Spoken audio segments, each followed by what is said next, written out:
讲到这新北市邦桥幼稚园饲药的风波，卫福部今公布29名就医的囡仔当中，除了一个还佫伫咧检验，其他28个拢是阴性。不过这28个当中有一个是伫咧10指读共一个连锁幼稚园的囡仔，想袂到伊的身躯顶竟然检出别种的爱菌药啊，引起家长的惊吓。这新北市政府强调，囡仔检验2届，这数值拢是过过标准，所以应该认定是这是阴性。也因为即马逼出北京有一款药的情形，树林地检署也主动分他治案，要解决怎么办啊？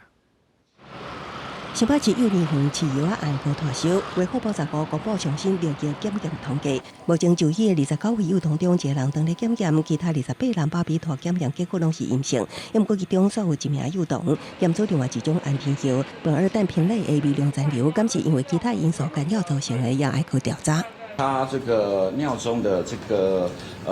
BGD 哈，就是苯二氮哈，就是比别的小朋友多了哈。标准值是切到200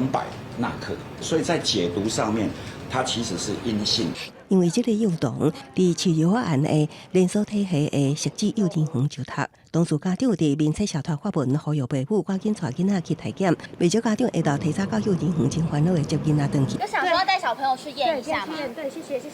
在要去。对，现在要去。所以有个小孩子好像他的浓度比较高一点，因为刚好我们这个是跟他同一班，那我们就想说小孩子也会害怕，所以我想要先带走。他们其实都是列管的3级管制用药。